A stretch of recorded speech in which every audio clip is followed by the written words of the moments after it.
You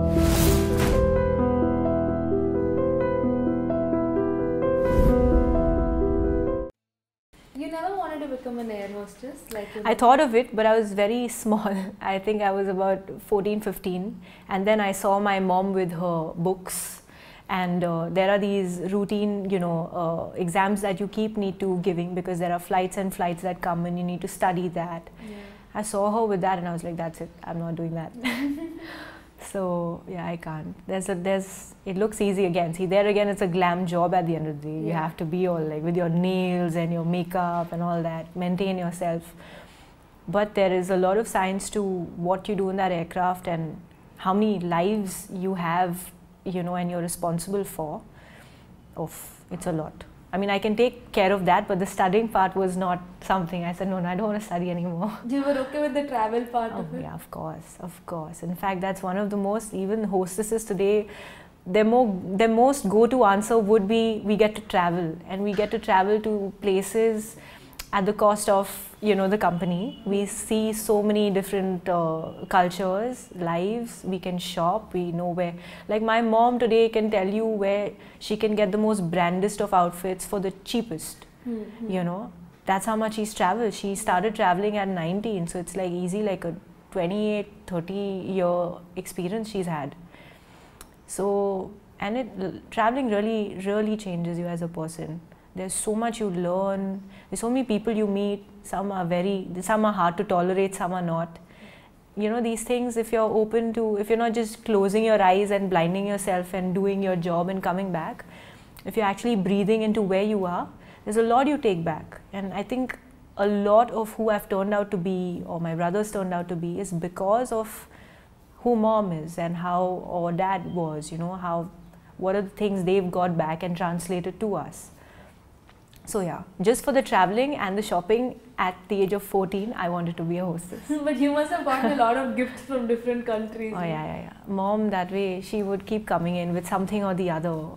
And like I said, she's not spoilt me in with brands and things like that. She's always expressed and made me understand this is money. We're just lucky that we go to these places and we do our homework. We know where to go, where there's a sale and everything.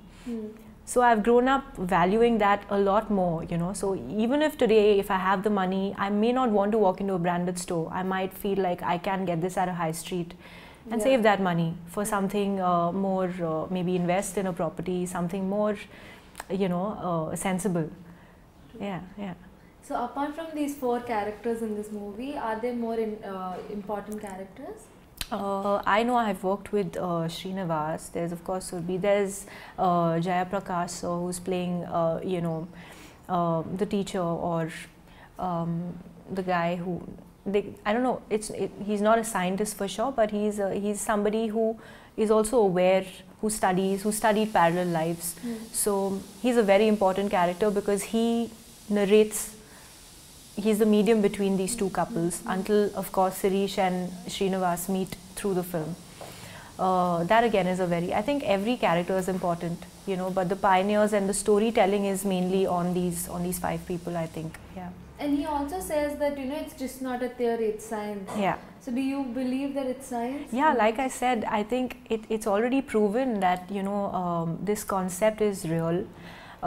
It's only that through this film people will draw more attention and take notice of this, and that's what cinema is here to do. You actually can learn so much if people pick up stories and pick up plots. Like for me, I'm very, very interested and curious when I know there's a biopic that is being made. When I know it's inspired by a true life event. Whatever, it doesn't have to be a commercial film. For me, I just want to go and know what happened there. And I'm very glad that out of all the films that I've played, this by far is driven on those lines. It's inspired by true events. For me, that's very exciting. Because we all believe in different theories, but we never know that they have a scientific explanation. Yes. So will this movie tell us that there's a scientific explanation to it? Surely. It obviously will get into the reasoning of it, and it's not just coincidental, so that's clear through the trailers as well. And I think after watching the film, people who are interested in these kind of areas, they will definitely do more research about it and find out, you know, what is this concept about, you know. Let's find out more about it. We might have an audience which kind of also lose their plot entirely, like I said. Yeah. For them, maybe it'll only become about, oh my God, is this happening to my friend? Oh my God, parallel lives. Oh my God, Anand said this in Okka, Kshanam. But that's nice in its way, because then we know that we've done our job and people are aware, you know, and they're actually relating it to their real life, because that's where it all started.